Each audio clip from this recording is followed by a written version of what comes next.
But today I have the privilege of having Cari Klein on. Um, in She's been coaching at Marymount since 1998. She has over 700 wins in the 28 seasons she's been coaching there. I did work with her team in 2021 that went to 35-0 and won the national title. Essentially, 5 All-Americans. Cari was Coach of the Year. This year, we're not that far off. We're number 4, and Marymount is number 4 in the country as of October 4th. Rankings from Sports Illustrated, from Max Preps, from SB Live. This is a very, very special team. And Cari invited me in a couple weeks ago to start working with this team as they mount their run during CIFs and all the way to the state title if possible. So I just wanted to have you on to talk about, you've been here before, you've had this opportunity, but this is a very special group, right? I think, it's like we all said everything feels different after COVID, and that was true. That team was after COVID, and we kind of talked about their appreciation for practice, um, and playing games that I hadn't had in all the years before, where every single match was a complete appreciation and games. I mean, coming after that year and also that year when we did that, we never knew if Marymount was going to let us play, if the government was going to shut down again. So we just, we're just focused on, okay, we get to play this week. That's all we really know. So they had a great mindset that way. And they also got to train a lot because of COVID. So this group is interesting because they're really post fire.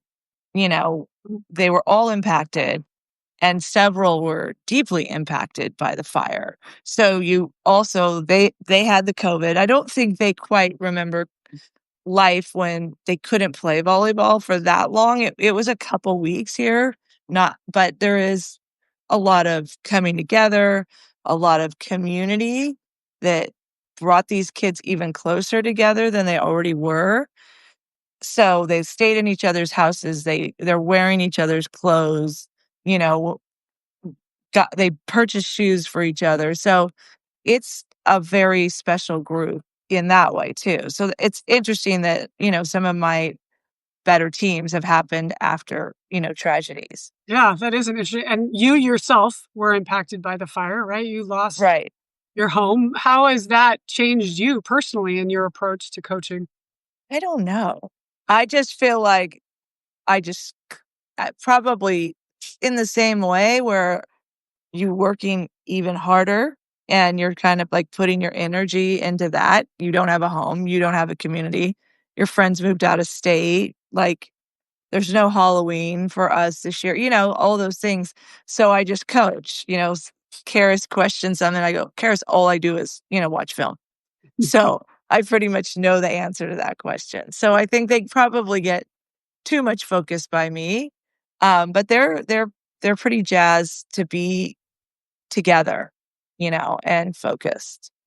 Yeah, And I think they they were really there for each other. They were there for me too. I mean, every single one of these girls reached out, gave a pair of shoes. They all did so much. I mean, one of my first text messages was from Presley on this team, and she like got me a $50 gift card. And I bought like a new electric toothbrush for that. And it's like, it doesn't sound like a whole lot, but at that point, you have nothing. You literally have no items. And I was like, "Oh, I have $50. What what would I like?" And I'm like, "Oh, I'd really like that same toothbrush I had." And it's from Presley. So, like, all of my stuff, whatever I'm wearing, well, Olivia's sister got this at a sale for me. So and so gave me these shoes. Olaf's sister picked out this shirt. So it's weird to start. My whole base of everything I own is from this team and this community really coming together for me. So we knew they were great people, but they're really great people. But when you also see people who've changed homes so many times, we're lucky we've been in one spot, but like people on this team have been in 10 different rentals and still haven't really found the right one. they're sort of vagabonds. So this is our place, the most consistent place we've had. Could you speak a little bit about what happened on that day for you almost a year ago now, January 7th? How did you find out? What did you think?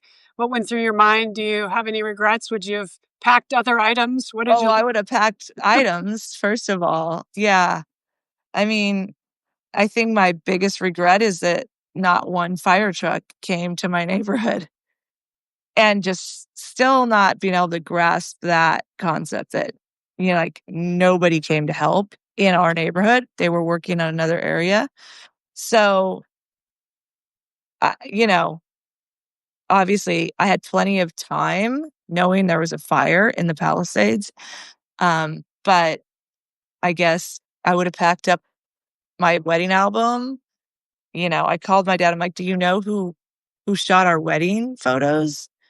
And if my mom has passed, that's not something your dad knows. Like, he wrote the check for the wedding, like, he has no idea. He's like, "I don't know." Um, so I did put some of my dishes into the pool.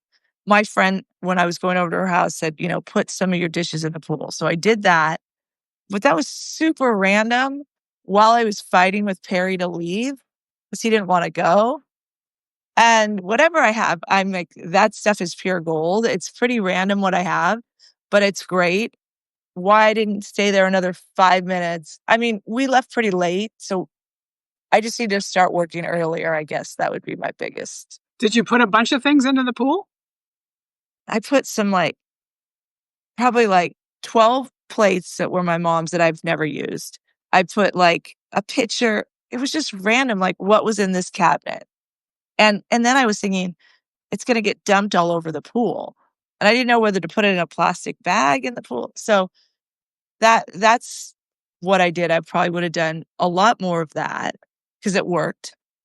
And, you know, there's silver, there's all kinds of just memory stuff I would Well, have. you didn't know how bad it was either, right? Like there wasn't necessarily, you were so far away from where the fire started. Like I know a lot of friends from that area were told, don't worry, you'll be back tomorrow. We thought that the firefighters would come. We thought Perry kept saying they'll never let it cross sunset. They will fight this fire. And they didn't. It came down to Mescal, and we live on the bluff, and it came up to our house first. So, so interesting. As we were driving by Pali High is catching on fire, and our bluff is starting to catch on fire, and there's trucks pulling into PCH. So we're like, they're going to come. But yeah, I pretty much found out from our coach, Danny, who lived in the mobile home park. And he's like, "I'm looking at your house on fire." And I'm like, "How does he know?" Well, it was pretty obvious. So it went down to Mescal and it came up our bluff first. So never Wow. thought any of that would transpire. And here we are. So I think I knew I had a special group of seniors um, going into this season. Last spring, I knew, all club season, they love their club teams, but they also were very much looking forward to this. We planned 4 trips. And it was funny. I was like, "God, and then I started talking to other coaches. I talked to Cam and I go, "Oh, wait, everybody has a special group of seniors. It's a pretty good senior class it's a great senior class across Southern California." So I was just kind of focused on my team at that point, like, "Oh, we've got all these good seniors." It's like, "Oh, Coast only graduated a few. Sierra Canyon only graduated a few. Mater Dei only graduated a few." So I sort of figured that out in the summer.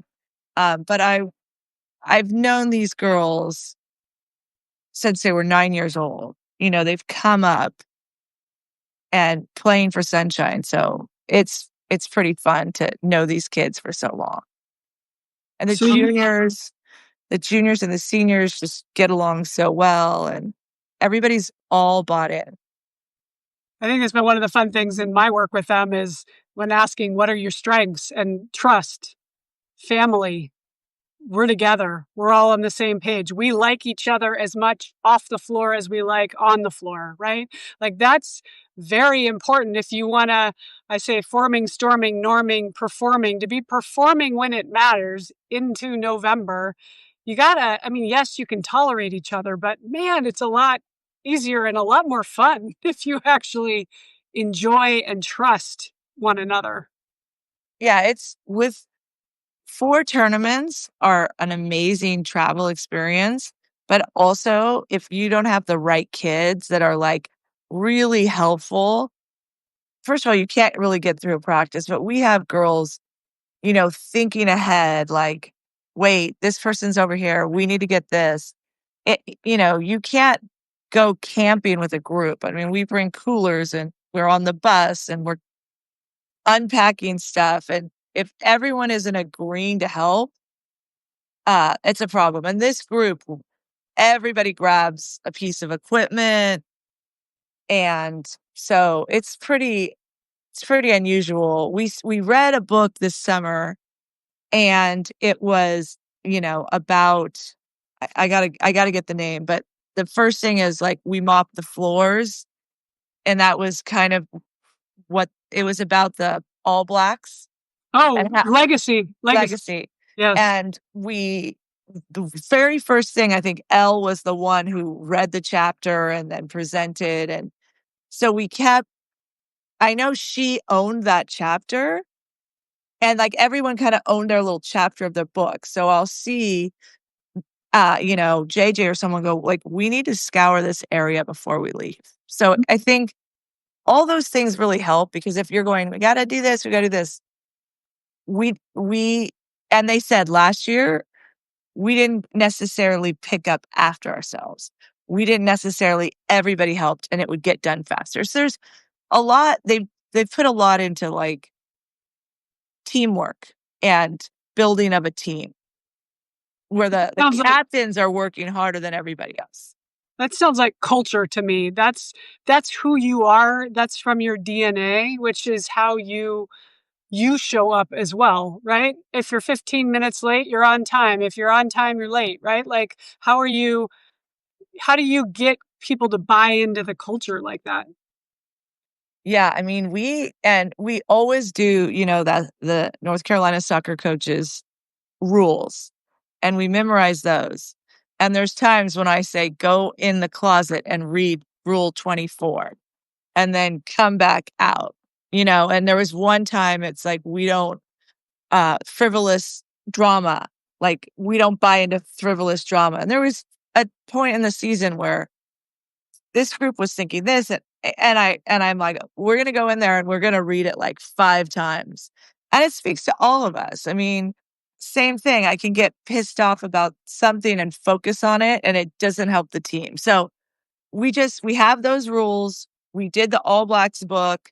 We did another book. So, we spent the summer really figuring out how to be a team. These girls are gonna run companies, this group. I mean, Gabby, who's one girl who came in from Pali High, has nothing to do with Marymount for all these years. Because usually this culture takes me 4 years to build it. And that's why I say, if you're gonna go to a high school and you're gonna play for a sport or you're choosing a high school or a place to be or a team to be on, it's much better to choose where a coach has been there for a long time. Because the first year you can maybe set 2 things in that culture.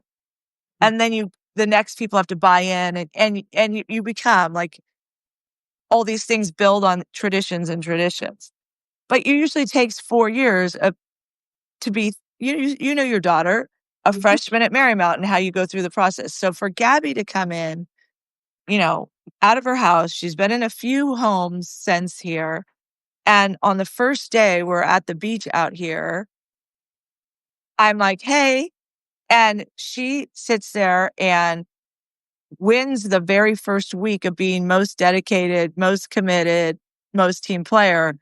I mean, to get somebody come in with those kind of goals and passions and buy-in, and she's highly intelligent, was great. So we just had a lot of great additions. I mean, how do you get a senior like that who's able to understand the culture? So I'm pretty lucky. 28 years and over 700 wins, you're doing something right. So you're also modeling that and saying, this is what we stand for. Tuan Lee, how many years of that has Tuan been with you? A lot, a lot. Most of it, And right? then they love Tuan, and, they're showing up big for him. They're playing hard for him at all times because he's, battling cancer right now. So there's a lot going on with these girls. I mean, a lot is on the line. There's some of these girls, this is really their relationship with Tuan. They're very close. He's coached them since they were tiny, tiny girls. Um, so it's really taken a village, And then you brought in Saskia, who's a professional player from Germany. Talk about what she contributes to the mix. And we've used also, I don't know if we've used Ashley Murray as well, who's our JV coach, who's so good with middles and calm and perspective. And we've had Ashley Paillet, who's got the stats going, and we've had her doing a ton of like organization and looking at stuff. And then Saskia, coming in from Germany, the girls, she's got a different perspective, and she's young too. And she's just got falling in love with coaching for the first time. So it's a fun group. Yeah, I always like when I work with athletes, it's nice, in our brains, you and I feel like we just played in college. But being 55, I realize it is nice to have somebody that's a step or two ahead of them. And in their case, maybe 2 or 3 steps, that she's playing professionally and like has been able to do it for so long. Like, that's amazing, though, to have somebody like that pouring into you on a day-to-day basis. Right. And she can play and she can offer another perspective. And so we've had I get notes from Jeff Porter on a regular basis, and I go back to that. I get a printout and I'm like, okay, these are the things that he's seen. That happens at least every 2 weeks. There's a text message to the passers. Stay deliberate, stay intentional, move your feet. So I think that's the great thing is, listen, Tuan runs the show. He's really, I got a call from, I won't say who, a college dad who said, we need Tuan on the bench. And this is a top 10 team in the country.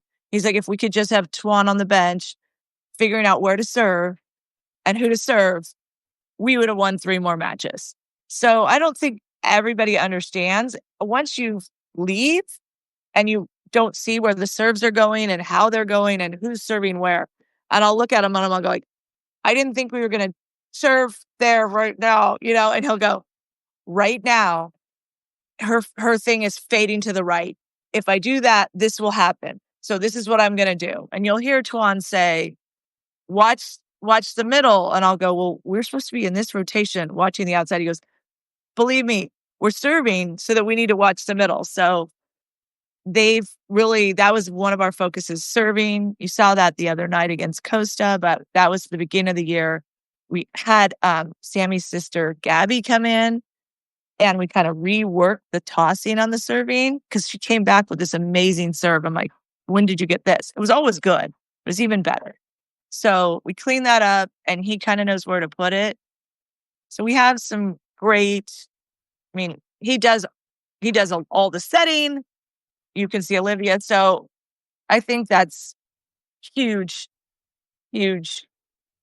So strategy was very clear. It's like we talk about Costa on Tuesday. It felt like the girls, when I met with them, they knew exactly what their strengths were, what Miracosta's strengths were, what their weaknesses were. We had a game plan.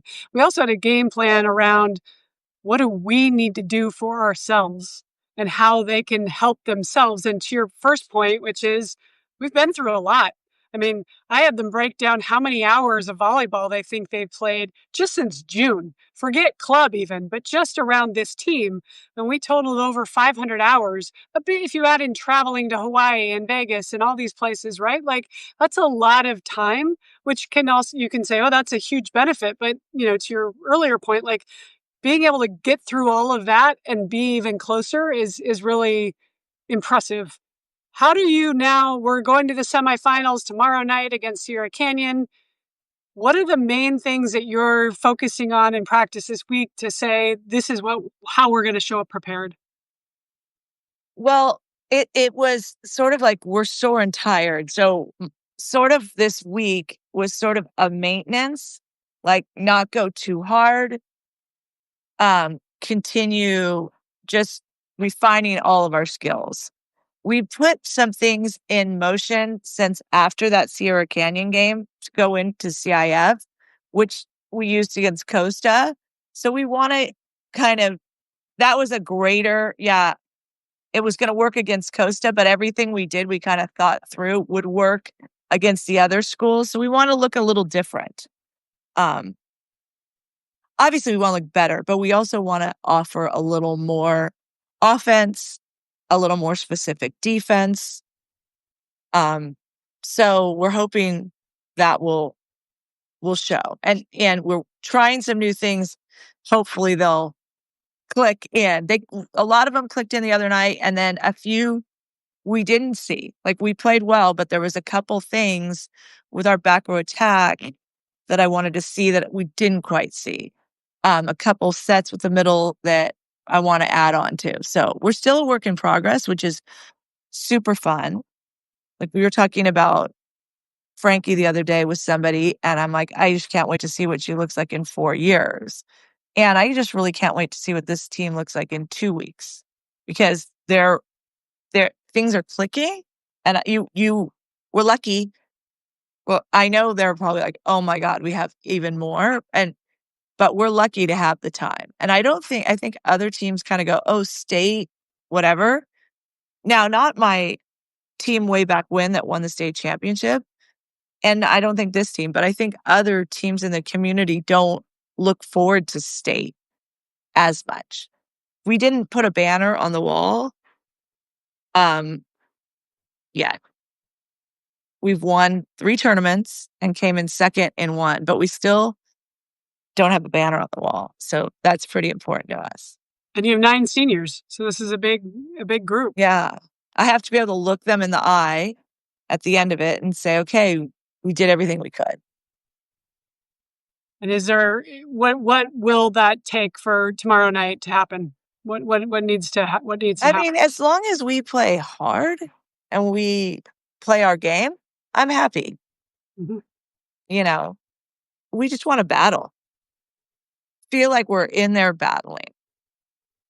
And Showing up as we best. felt like that. There were so many close matches in Durango, and the ball dropped this way, but 2 points here or there. But in on the matches on that last day, on Saturday, we were battling. No matter what happened that Thursday night, we were kinda not really battling and playing as a team. Had we happened to win it or lose it, it wasn't that feeling. So, as long we were if we're calm and focused, you know, and play hard, that'll be fun. Yeah, they also this morning that they really felt like they played in flow. Like it was Elle said there wasn't a moment, even in the second game where we were down, that I panicked. And I think that feels like a shift because they talked about having slow starts and not being able to come back quick enough. And so if we can show up in that mindset of, A, we're going to start fast, but B, if we trip out of the gate, we're not going to panic. Right, right. That would be great. Let's make that happen. Yeah, exactly. Wonderful.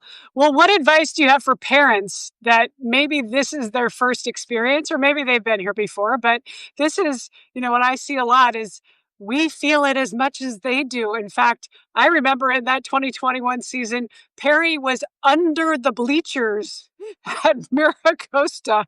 He wasn't even a parent, but he was, the coach's husband, and he couldn't watch the match because it was too stressful for him. What advice do you have for parents and or just extreme fans who want to enjoy the match? I don't it is fun, and I think the most extreme fan is probably Chase Klein, and because he remembers Marymount volleyball since he was little, right? He was in kindergarten, and he was doing his homework, and he needed G, and I remember he looked up and he goes, "Girls." You had to put a word, so he Oh, said to your point of that national championship team, which was insane, and they just were some of the greatest players of all time. Chase goes, they played Costa at home way back then. And it was a good Costa team. Drew Wright, like Charlie Furbringer, like a really good Costa team. And he goes, I can remember them just really handling Costa. And then he goes, and I can remember the feeling in that gym of like, okay, here's a powerhouse Costa history of volleyball. And they came in and we handled them back then. And I thought back to that game and he goes, this felt more decisive and and definitely against a better Costa team. So when you're really then comparing game for game against a Costa team and to be compared to that run that group was confident back then. So I love that comparison. But I do think, I think there's just so much great volleyball. And I think I can remember when Anna was a freshman and the seniors won a state championship. And that she was on the freshman or JV, I don't even remember, at Marymount. That experience of being in the bleachers, driving to things, watching the game, that is part of your experience.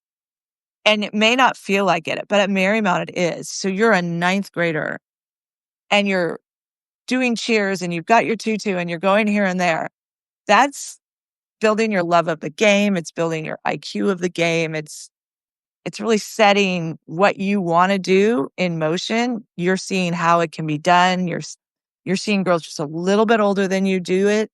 So I do think that's, or you're on the bench as a sophomore, but you're learning so much. You're learning how to travel. You're learning how to get along. And it just, a lot of Sammy Dessler's stuff, she's relating back to playing with Tori Stafford. Well, Tori would do this. And I'll say to her, what would Tori do? And she'd be like, yeah, she would have gone for that ball. And she goes, well, this. And I go, listen, when you got to put the team on your back. When we played Sierra Canyon, one of those times, Tori had 16 kills in one game herself. Tuan goes, I think she's hitting well. I'm like, Tuan, everything she's hit is a kill. So my one friend, you want to be hot and healthy at the end of the year. Mm-hmm. So, I think getting them hot is good and healthy enough is also important. Yeah, and Tuesday was no exception. I felt the energy. Actually, Kristen Keefe and I were sitting together, and she's like, "Wow, this gym is just electric right now." And started with the stands, which were all, as you said, the freshmen and sophomores, and then the bench was doing circles and laps. And so to them this morning, like, more of that. We need to own the energy of the gym at Sierra Canyon, right? Like, make it our house. Right. I mean, we really. They've been an unbelievable group of freshmen. And I was like, I think we need 27 freshmen this year for whatever reason. And everyone's going, what? And we've needed 27 freshmen. We've needed every single one of them and their energy. But our bench is unbelievable. Like I've never had like literally no drama. What do you need me to do? And they do it. Grace, now I need you to act like number 34. Now I need you to hit like number 3. Okay, toss her the ball. She's number 3 now.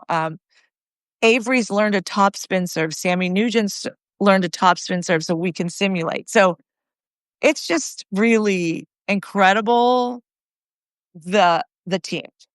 There hasn't been a nicer group of team. I don't know. It's a great group. You feel it. Yes, I definitely feel it.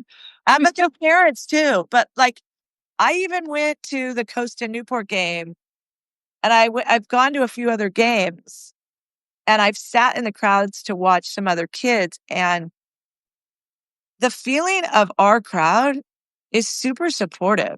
Yes, there's juniors that would be starting on on most every team in the city.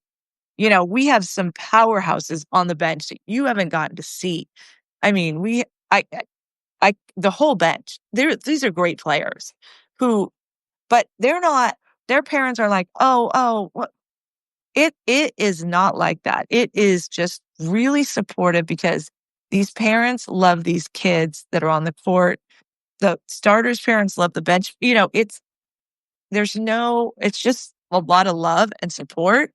And I think you can do a lot with that, and it's just pretty amazing to It's a have a good fun attitude, even though, hey, at this school, this school, this girl, this school, you'd be all CIF. And you're Yes. having to wait your turn here. And they're up for it. They'd sign up again and again. Number 4 in the nation, less than 300, 350 in the whole school, right? So you're competing against much bigger schools, but you're attracting talent because parents and athletes want to come to play for Cari Klein. Well, I think there's a lot of good kids they want to play with. I'm nothing without, look at our middles, I mean, we just have some great volleyball players and I have girls that are willing to work. You know, that's that's hard to come by, the Maybe we amount of can work. finish by talking about, I think the biggest gift, and as everyone knows, but people who may have not heard, my daughter played for Cari and didn't end up becoming one of the starters. But what we always talk about was the life lessons that you learn by being a part of this program, by being a part of Sunshine, by being a part of club sports, right? Which is the discomfort, the grit, the gratitude, the attitude of, I can do hard things. And now Kylie's a sophomore in college at a film school that's, she's working really, really hard. And she says, I can do this. And mom, it's exactly like she coached for you last year with Right. 14's team. And she's like, wow, this is actually really fun. And now I'm on the other side of it. And the lessons that I learned as a player, I'm now getting to hopefully impart on the next generation of athletes. Well, and also, I mean, Kylie's done so much in the 2 years. Like, I don't know who goes to film school with another job, but she's a great example of, like, she was always working hard, of course, but helping people get along and manage problems and solving things and keeping the team together. And I think you're going to see that in her career of making films, even if she just makes films in college, but getting there on time. And people don't say enough about that, but she's there early with a plan. She looks good. She has her gear.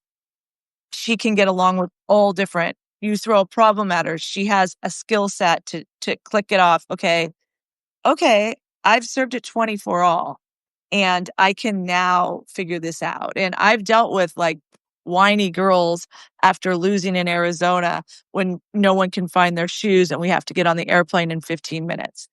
All those things she can do in a big way. So she's just an example of a great kid who also was willing to learn the lessons. And I think she's amazing.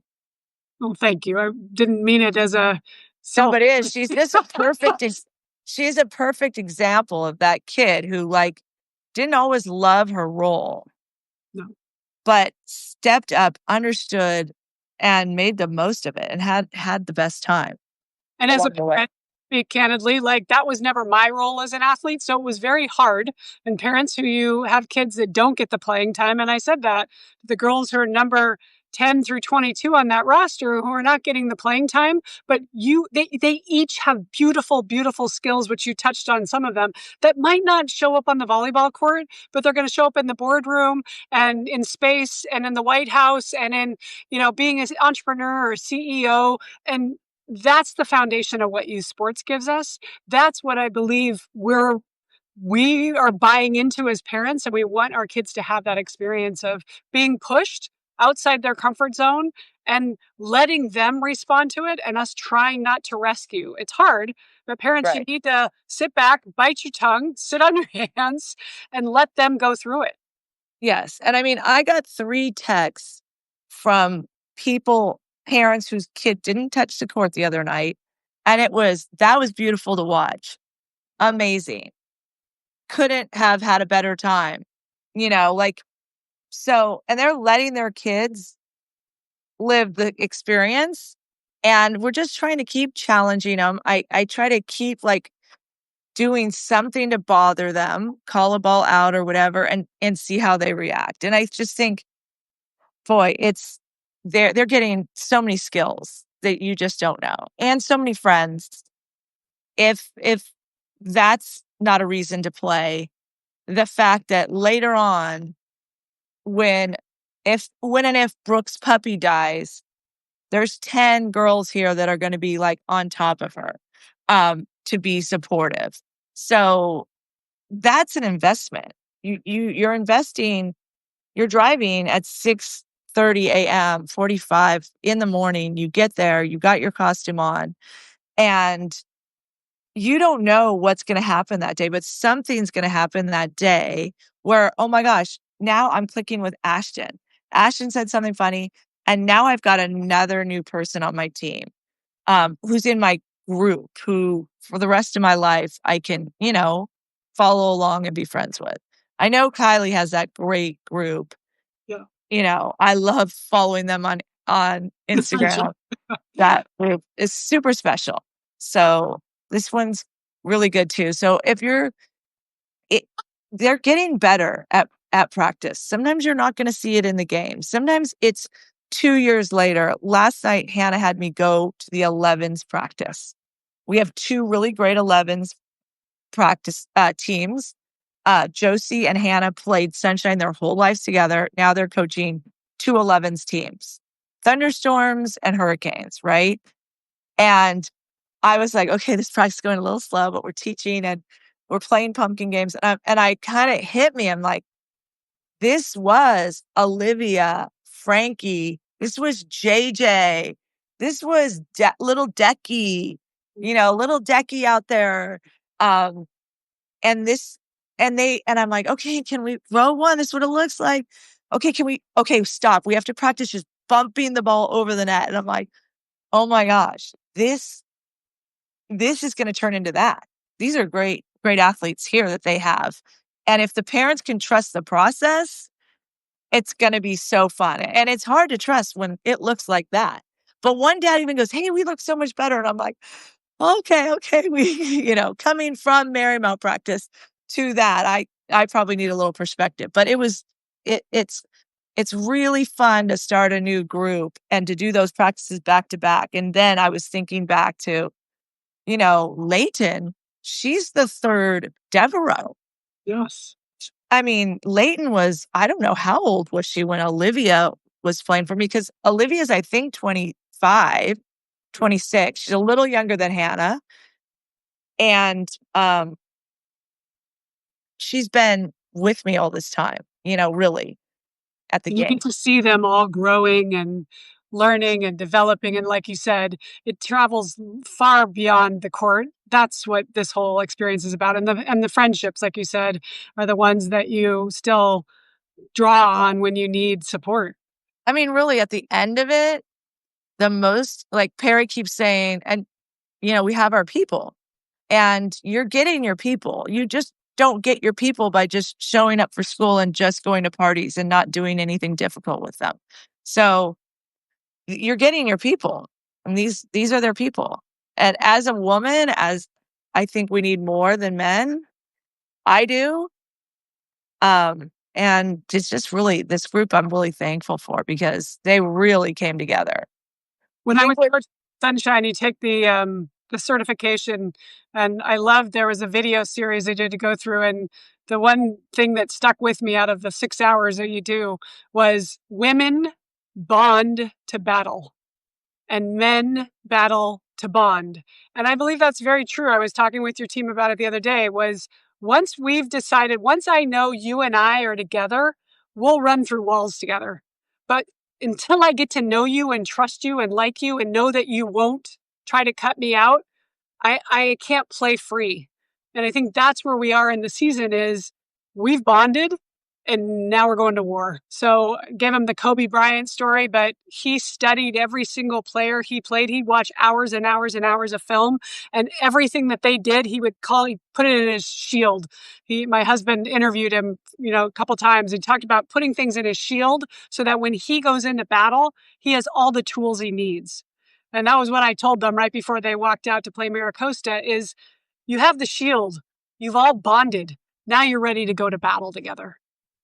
Right, and I was using your power stance with the 11s last night, and so I was using your whole thing, "Mrs. Jones says this, and how are you standing?" And then one girl goes, "Coach Lori likes our feet to touch," and then nobody's out of the circle. I'm like, "That's great," and then, we had, Jorge come talk to us, and he was talking about he goes, "I didn't wanna let anyone see I was small.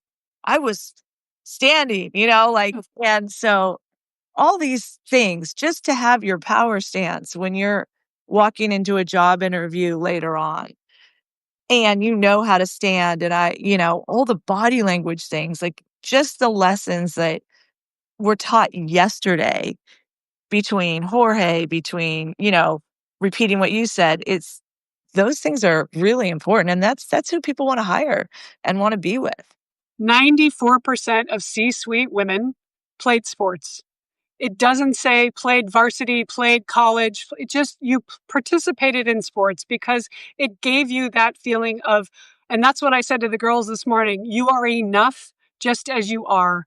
The fact that you are here is a testament to your integrity and your hard work and your caring and your loving. And when you do that and you show up as the best version of yourself, you are the leaders of tomorrow. You are owning this whole space right now.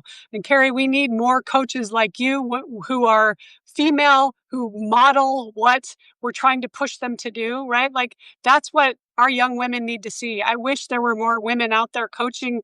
I mean, that's kind of why I got back into coaching because it's like little girls need to see. I love it that you hire back former players to coach. Right. There is no better role model than somebody who, again, maybe stop playing after high school, but if you're coaching 9, 10, 14-year-olds, you have a ton to teach. And we women are, oh, well, I don't have that many credentials. Oh, I'm not that good. And one woman said, well, I only played through college. What do you mean you only played through college? Like, that's amazing. You have a ton to teach the next generation. It's awesome. We have so many great Sunshine coaches who are young. Gabby ran her team meeting and the moms sat there, and this was the 14 sixes Shine team. And she's a senior. And I walked over, is this meeting going okay? And they go, well, these two, and she's coaching with Rain, these two are pretty much incredible. I can't believe them. We're in great hands. So you go in, and these are powerful people in LA to blow people away in the meetings. I know Sammy Dessler's staying after, bringing her cookies for her 1,000th kill to go help Chase. Sammy Nugent is helping Perry. And Camille Canal walked into the gym the other day, and she's just starting coaching again. And she goes, I'm the only one at practice tonight. And it's like my second practice. And she goes, can we talk about this? And I go, okay, what about this, this, this? I go, you're born for this job. She goes, oh yeah. I go, that series you did with Twan? I can do that? Yeah. Oh, okay. 5 minutes. And she's like, I got it. And I go, and if you need help, you got Lenka there, blah, blah. So these girls are learning how to ask questions, be prepared. I mean, these are the best coaches around. And what a role model. And what I think the best way we can learn is to teach. So I remember when I was playing at San Diego State, that's what Rudy had said, like, go coach camps. Back then, we weren't involved in coaching club, but it was like, oh, how do I serve? I don't know. I just serve. Well, then when you start to break down the skills that you have, you're like, oh, I actually do know how I do, but I've got to think about it. And now how do I teach a 9-year-old how to do it? Right. And you also I learned in college coaching, I remember it dawning on me coaching some scrimmage, and I was like, oh my God, I'm that girl. I'm the annoying one who's like talking too much in the huddle or whatever. And I was like, oh, okay. Like, you see yourself and you're like, oh, okay, I'm a little bit like that. I need to maybe curb that. Oh, this is so awesome. Well, I know you need to run. You've got a team to coach. We're getting ready for tomorrow, but I thought it would be fun to share. We'll replay this and so more people can view it. Maybe we can share it with the Sunshine and Marymount audiences as well. But I think it's good to peek behind the curtain. People always want to know how the sausage is made and to hear you transparently talk about the process, to read the legacy book. Like a lot of people won't see, they don't know that these kids suffered through the fires. They don't know that they've been doing, 5:30 a.m. workouts 6 days a week. There's so much that's gone into the heart and the hustle and the headaches and the pain that they've gone through to get to this point. And kudos to you, to running a great program, to the parents that have these beautiful girls who are showing up every day and doing the work and A being willing. great group of parents. You can't do this unless the parents are bought in, and that just, "What can I do to help?" has been all I've heard from the parents, or "Great job." It's pretty unbelievable. Okay, Super last fun. question. How do you want to write this song? How does this end? I just would love to see some moments of all that offense clicking. I Elle making her serves and serving that area 5 3 times in a row, Franken going back there, and so it's sort of the little moments. It's even like this morning, Brooke came in and hit this big. So it has to be the whole team. Chloe's been, like, really improving. So as long as I have those moments of seeing particular girls get the skills they're working on, I'm happy. But Yeah. I sleep a lot better if we win. Okay, well, we'll talk about that next week then. Okay. Thank you so much for all the help with the girls. We the girls came to me at one point and they were frustrated, and I wrote a list. Who can I bring in? All the alumni, all the people who in my life. Ted McGinley came and talked. Oh, fun. We had Kathleen Harris come and talk. I'm like, we're gonna throw it all at these kids. And I'm sure they're like, Tuan looked at me and goes, "What are we doing again?" And I'm like, "We're doing it all, Tuan. I'm not having any regrets. Like, I don't want to say, oh, we could have done that one more time. We could have been a little more relaxed. So we're doing it all." Well, that's wonderful. That's when you say, "Can you come?" Yes, win.